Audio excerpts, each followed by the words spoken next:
Mari kita taati perintah Tuhan dengan senang hati. Mari kita taati perintah Tuhan dengan segera. Mari kita taati perintah Tuhan sesuai dengan apa yang dikatakan, tanpa menambah dan tanpa menguranginya.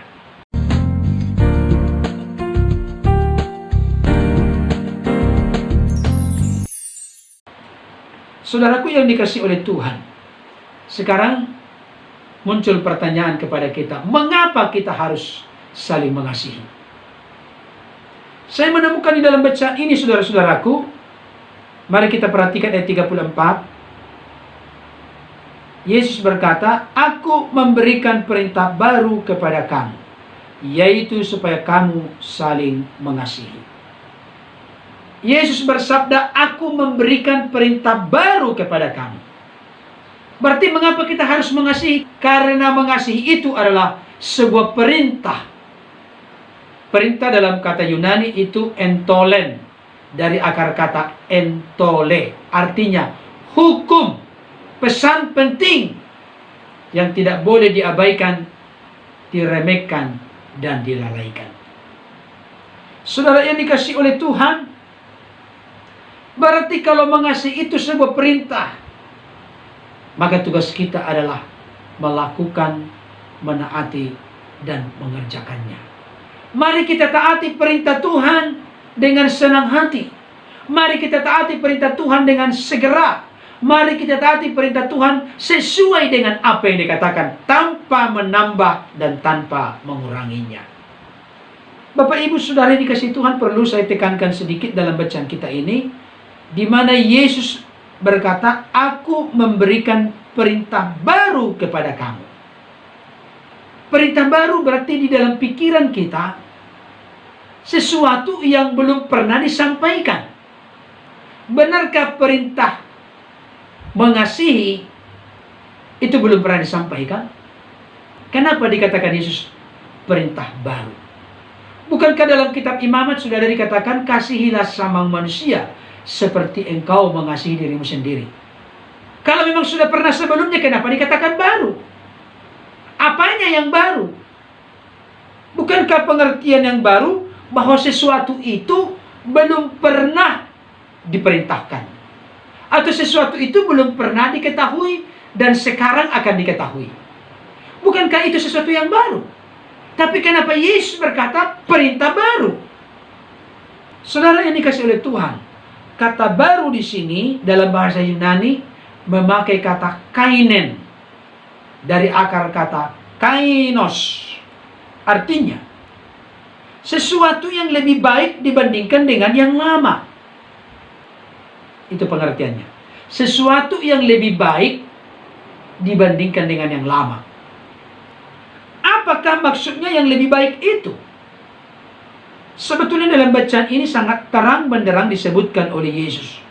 Saya ulangi sekali lagi.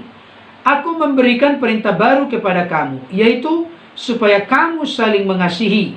Perhatikan kalimat berikutnya. "Sama seperti aku telah mengasihi kamu, demikian pula kamu harus saling mengasihi." Jadi yang Yesus maksudkan perintah baru di sini, kainen, dari akar kata kainos, sesuatu yang lebih baik daripada yang sebelumnya. Yang lebih baik daripada yang sebelumnya maksudnya, dalam kitab Imamat disebutkan, "Kasihilah sesama manusia seperti kamu mengasihi dirimu sendiri." Tetapi di sini yang lebih jauh, yang lebih dalam, Yesus katakan, "Kasihilah seorang terhadap yang lain sama seperti aku telah mengasihi kamu." Artinya apa? Kualitasnya, mutunya, ukurannya lebih dalam lagi. Kalau sebelumnya sama seperti engkau mengasihi dirimu sendiri, maka sekarang sama seperti Kristus telah mengasihi kita. Itu yang maksudnya lebih dalam. Itu yang maksudnya ukuran yang lebih baik daripada yang sebelumnya. Sekarang pertanyaannya, bagaimana Kristus mengasihi kita, saudara-saudara? Ini penting untuk saya sampaikan kepada kita. Kenapa saya berkepentingan menyampaikan ini? Karena ada banyak orang Kristen mengaku pengikut Kristus, mengaku percaya kepada Yesus, Tetapi sudah sekian minggu, sekian bulan, sekian tahun, sekian lama menyimpan akar pahit dendam seorang terhadap yang lain. Bahkan ada yang mengatakan, jangan sampai asap apimu ketemu dengan asap api saya. Kita ketemu di kuburan.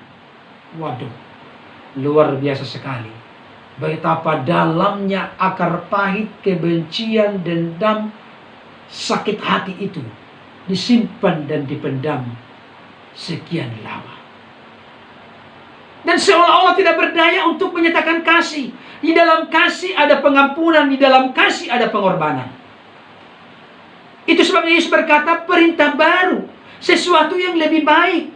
Sebelumnya kasih sesama manusia seperti engkau mengasihi dirimu sendiri. Maka Yesus memaparkan secara terang benderang di sini, kasihilah orang lain seperti aku mengasihi engkau, atau seperti Kristus mengasihi kita. Bagaimanakah Kristus mengasihi kita? Coba kita renungkan sejenak. Yesus sebelum menjadi manusia, keberadaannya di dalam kekekalan sebagai firman yang bersama-sama dengan Allah. Yohanes 1 ayat 1 berkata, pada mulanya adalah firman, firman itu bersama-sama dengan Allah, dan firman itu adalah Allah. Yohanes 1 ayat 14 berkata, firman itu telah menjadi manusia dan diam di antara kita. Artinya, sebelum Yesus menjadi manusia, kemanusiaannya dikandung oleh Bunda Maria dan dilahirkan oleh Bunda Maria. Dan selama 33,5 tahun ada di dunia ini, dan selama 3,5 tahun dia melayani, memberikan contoh, menyembuhkan, mengajar, dan lain sebagainya. Apa yang mau saya sampaikan kepada Bapak Ibu Saudara? Yesus yang tidak berdosa, Yesus yang maha kaya, Yesus dalam keberadaannya sebagai firman yang tidak terbatas dalam kekekalan bersama Bapa. Dia rela meninggalkan surga yang mulia. Dia rela turun ke tengah-tengah dunia yang penuh dengan dosa dan nista. Semua dia lakukan, semua dia kerjakan, semua dia korbankan demi kasihnya yang besar kepada saudara dan saya, kepada seluruh umat manusia yang sudah jatuh ke dalam dosa. Dia yang tidak berdosa rela menjadi dosa untuk kita ditebus, didamaikan dengan Bapa dan dibenarkan. Betapa panjang, betapa lebar, betapa dalam, betapa luas, betapa tinggi kasih Tuhan Yesus dalam hidup kita. Dia katakan, kasihilah sesama manusia seperti aku mengasihi engkau. Dengan kata lain, Yesus mau berkata kepada saudara dan saya, kepada kita semua, kasihilah sesama manusia seperti Kristus mengasihi kita. Kristus mengasihi kita dengan kasih yang tidak terbatas. Kristus mengasihi kita dengan rela menyerahkan nyawanya, tergantung hidupnya di kayu salib. Semua dikerjakan demi kasihnya yang besar kepada kita. Bagaimana dengan kita, saudaraku? Adakah di antara saudara yang menyaksikan atau yang mendengarkan kebenaran firman Tuhan ini masih terganjal dalam hatimu untuk melepaskan pengampunan kepada seseorang? Adakah engkau menyimpan akar pahit, dendam, sakit hati sudah sekian lama? Saya mau kasih tahu, sebetulnya kalau kita menyimpan sakit hati, maka yang sakit siapa sebetulnya? Jangan-jangan orang yang menyakiti kita dia sudah joy, sukacita, sudah bergembira, tidak lagi sama sekali ingat apa yang telah dia lakukan kepada kita. Tapi kita terus-menerus menyimpan akar pahit, dendam, kemarahan, kekecewaan, sakit hati. Saya mau kasih tahu, yang engkau butuhkan saat ini, yang kita butuhkan saat ini, katakanlah, Tuhan, aku buka hatiku, penuhi aku dengan kasih dari sorga, supaya dengan kasih yang daripadamu, aku mampu menerapkan kasih kepada sesamaku. Saudara yang dikasihi oleh Tuhan, kalau kita sadar kita manusia yang berdosa, yang dikasihi oleh Allah, kita ditebus, dibenarkan dan diselamatkan, berarti kita juga bisa menerima orang lain yang bersalah kepada kita. Tuhan Yesus yang Maha Kasih, Tuhan Yesus yang sempurna, tidak bercacat, tidak bernoda, tidak bercela. Dia rela, dia mau meninggalkan surga yang mulia, datang ke tengah-tengah dunia yang penuh dengan dosa ini, demi saudara dan saya, demi kita. Dia nyatakan kasihnya, dia terima kita apa adanya. Dia mau mengasihi kita, dia rela menyerahkan nyawanya demi kasihnya yang tulus dan sungguh-sungguh kepada kita. Kalau kita menyadari itu, kalau kita sudah mengalami kasih itu, saya kasih tahu, tidak akan mungkin kita akan menahan diri untuk tidak melepaskan pengampunan dan pengorbanan kepada orang lain. Karena apa?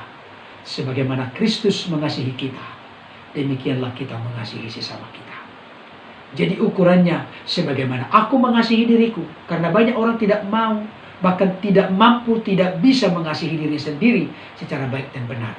Tapi ketika kasih Allah kita terima, ketika kasih Allah turun menaungi melingkupi kita, maka dorongan kasih Allah yang telah melingkupi kita, kasih itulah yang mendorong kita, memampukan kita untuk membagikan kasih kepada sesama kita. Saya sangat kagum dengan satu pujian umat Kristiani yang mengatakan, kasih dari sorga memenuhi tempat ini, kasih dari Bapa Surgawi, kasih dari Yesus mengalir di hatiku, membuat damai di hidupku. Mengalir kasih dari tempat tinggi, mengalir kasih dari tata Allah Bapa, mengalir dan mengalir, mengalir dan mengalir, mengalir memenuhi hidupku. Mari itu menjadi doamu saat ini. Itu menjadi doa kita saat ini. Kita minta kepada Bapa, Bapa curahkan dan limpahkanlah kasih-Mu memenuhi hidupku, supaya dengan kasih yang daripadamu, aku mampu menerapkan kasih kepada sesamaku manusia. Percayalah, dengan kasih yang dari Allah, engkau dapat melepaskan pengampunan kepada orang yang telah berlaku jahat kepadamu. Dimanapun engkau berada saat ini, mari, izinkan kasih Allah menyentuh hatimu, supaya kasihnya itu memenuhi, membebat, menyembuhkan luka hatimu, dan engkau pulih, engkau lepas dari segala ketertekanan hidup, dari segala keterbelengguan hidup yang tidak mampu mengampuni, yang tidak mampu melepaskan pengorbanan, yang tidak mampu memulihkan hubungan yang retak kepada sesamamu saat ini. Percayalah, dorongan kasih dari Allah, kasih ilahi, kasih agape, kasih yang tanpa batas, kasih yang bermutu, kasih yang terpenting, kasih yang terbesar, kasih itulah yang akan memenuhi hidupmu. Dan dengan kasih itulah engkau sanggup mengasihi sesamamu. Amin, saudaraku. Ini penting untuk kita renungkan dan pikirkan bersama. Saudara-saudara yang dikasihi oleh Tuhan, hal pertama mengapa kita mengasihi, karena itu adalah perintah baru dari Kristus.